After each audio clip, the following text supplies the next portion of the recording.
I really hate to say this, but unfortunately, we need to strike Iran and get this ball rolling. At this point, the delays only damage Trump's credibility as the world questions his hesitation and his decisiveness. He keeps saying he's going to do something. He put all that equipment over there. If you follow any foreign media at all, you've seen the growing doubts. In Europe, Australia, they're talking about, well, what is Trump doing? The bad thing is the people of Iran, they rose up and those protesters, they were out there in the streets. And Trump was saying, hey, we're not going to let you kill your people. We're coming to the rescue. That was when about, 8,000 of them had been killed. Those people heard Trump and they went out there and they protested. They rose up in huge numbers thinking the U.S. was on the way. Nothing happened. We started moving a bunch of ships in. Unfortunately, it is not our responsibility to babysit the people of Iran. But you don't tell somebody you're coming to their aid and then not show up as they're being slaughtered. It would have been better to stay quiet than to make promises. We saw this over there in Hong Kong when those people rose up against the government and they just knew the U.S. was coming. We talked like we were coming and then nothing happened. We can't do that to other countries. Obviously we are the big world power.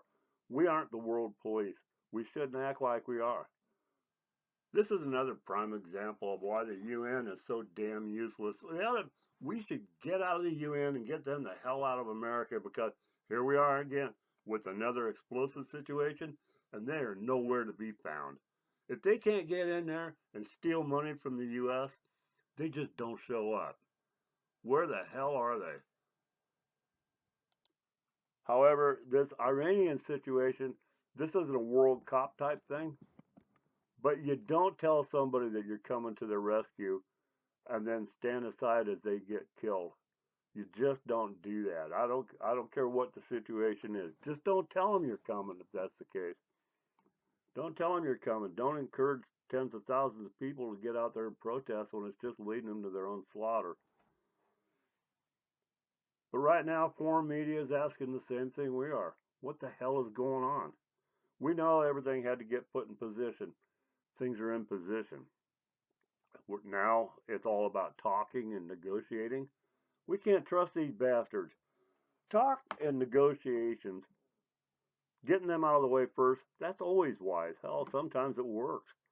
We tried. It does not work with Iran. This man is nuts. The whole regime is nuts.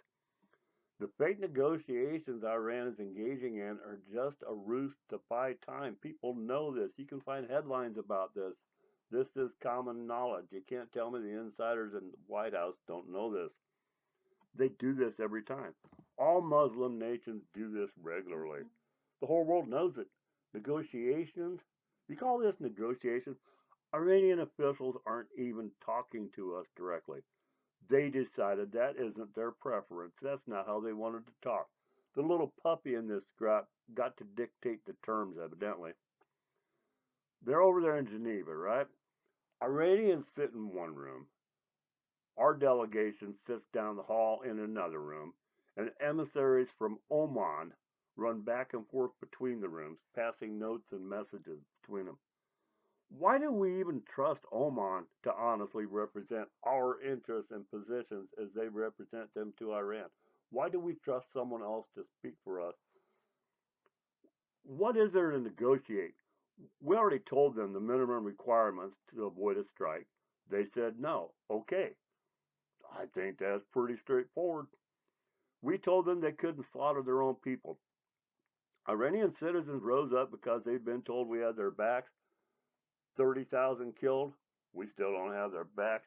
The 86-year-old weird beard Ayatollah running Iran isn't going to have a change of heart. He's not going to stop being a tyrant to his own people.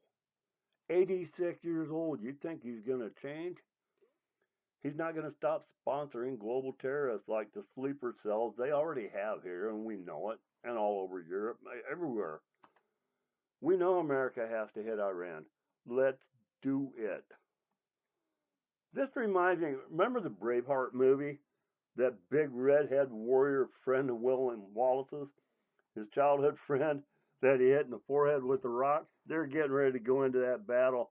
And the big redhead looks over at Wallace when they're done with the negotiations. He says, "Well, we didn't get dressed up for nothing." Off they went into the battle. That's kind of where we're at. We got all the ships, all the planes, and everything all lined up. We didn't get dressed up for nothing, right? The ships and planes are in place.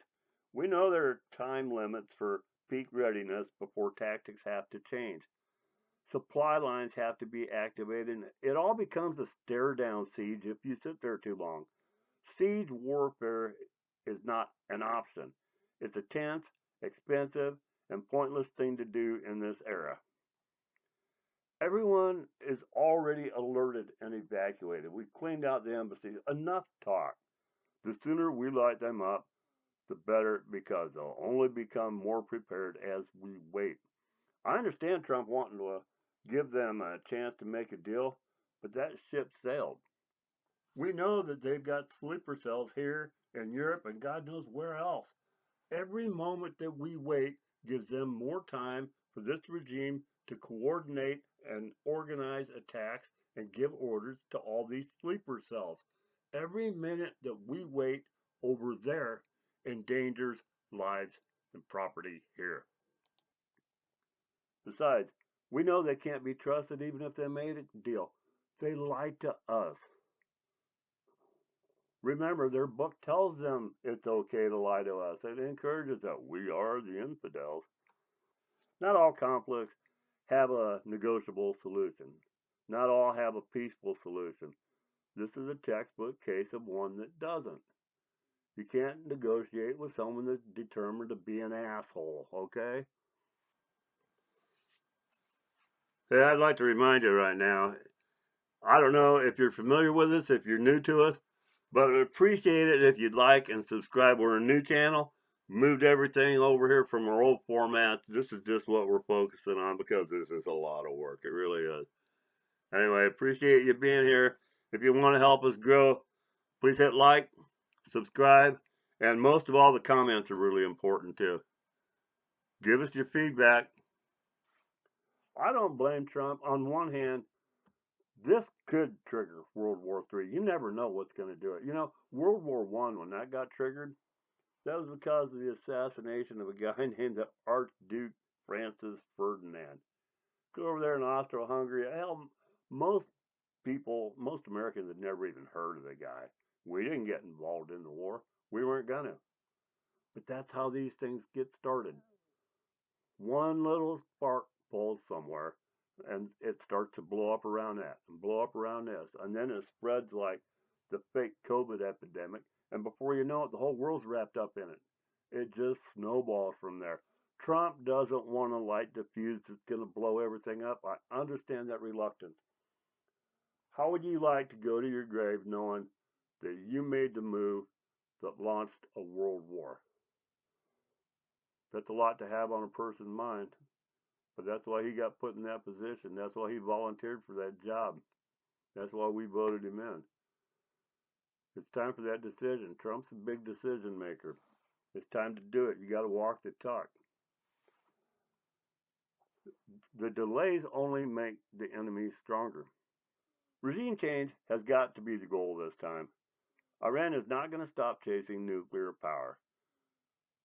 Overall, we've had a few failures with regime change, but America has a pretty good record with it when you look at the whole history of regime changes. Merely ending the nuclear playset with Iran is not enough. That would still leave them heavily armed, and that's not an option anymore.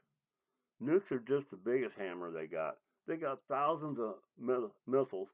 They got ICBMs. God knows what else stashed around in that sandbox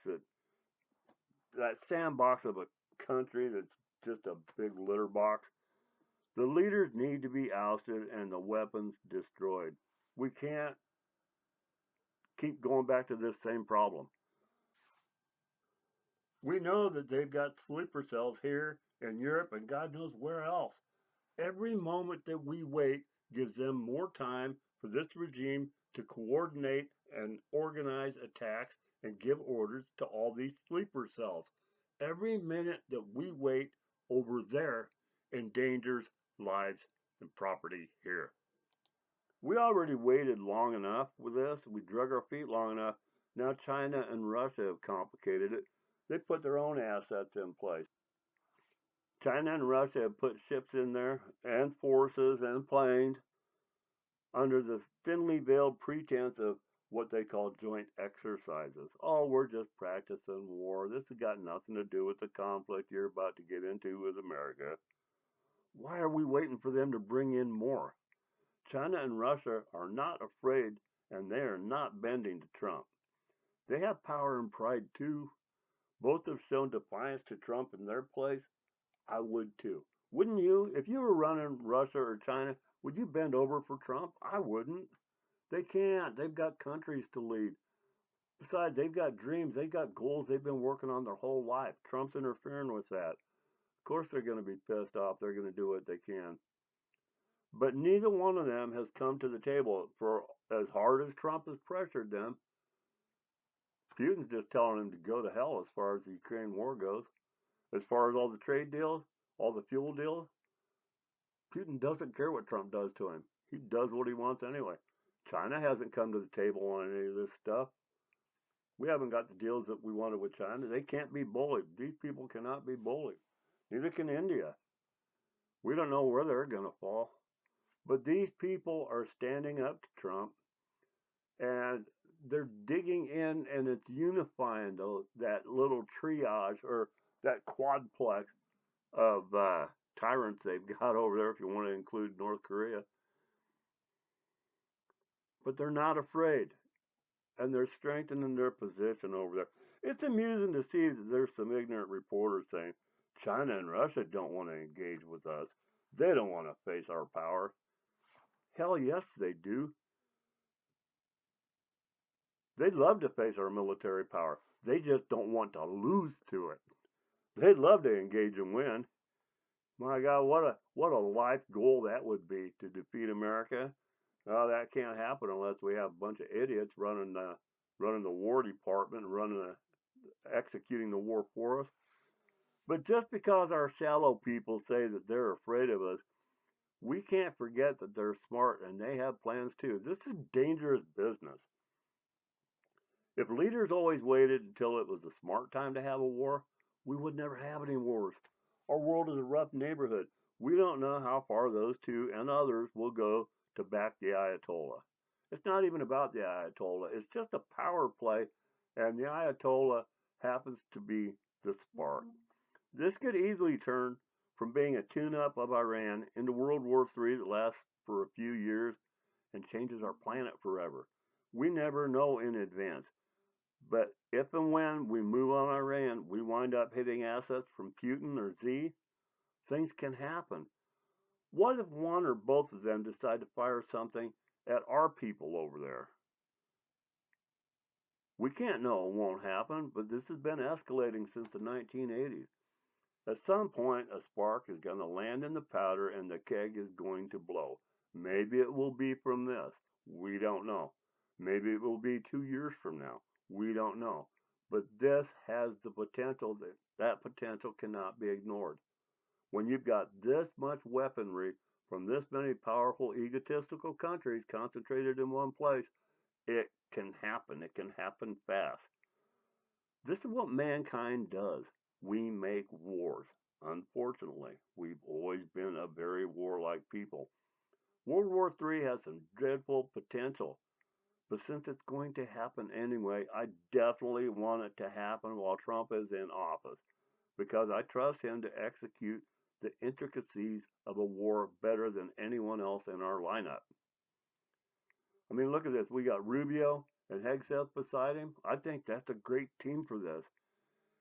In this second term, Trump has become the champion of world peace in a way that we haven't seen since Jimmy Carter tried it and failed. Trump is telling everyone who will listen he wants peace. He hates war. Why is he suddenly focused on that?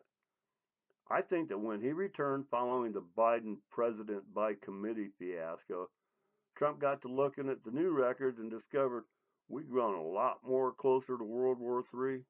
Our enemies have gained a lot more power than he had seen when he left in 2020.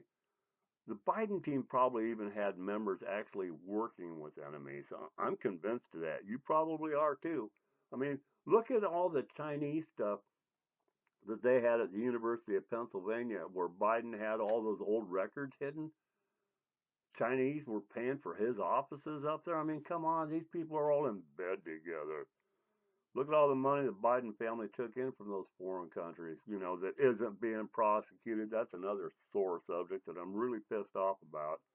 All these elitists getting protected. But after all, look what happened with Afghanistan and the Bagram Air Force Base, full of military weapons and supplies we surrendered. That was the worst act of treason in U.S. history. Our enemies still have all that. Now Afghanistan and Pakistan are beginning war with each other across the border. That is our military supplies, $85 billion worth of them, being thrown at Pakistan in a new war that's just erupted here in the last couple of days. We've got wars like this popping up already. This is what happens. All these little ones get going, and pretty soon something big blows up between some superpowers. You've got a full-scale world war that changes life forever. Trump's taken a steady series of steps to eliminate as many threats as possible. He has tamped down as many wars, as many conflicts as he can. He's trying to put a lid on things. But unfortunately, it amounts to trying to put the toothpaste back in the tube. We're past the point of really having good solutions. It's unfortunate, but we've got to be logical about this. Trump has worked tirelessly trying to build alliances through trade deals with every Middle East country that would come to the table. He's prioritized moves like increasing our footprint and capabilities, like up there in Greenland. That's what he's done. Trump wants a hard and fast raid to change the game in Iran, but his moves have told us he is under no illusions and he will not be caught by surprise if this does become our trigger moment for something much larger. Let's do it. Putting it off is bad for Trump's credibility and for global confidence. The only ones who can benefit at this point from more delays is the bad guys. We didn't want this, but we are here. Let's get it right. We've got to get it right. And if we do, maybe God will continue to bless this great country of ours. Thanks for listening.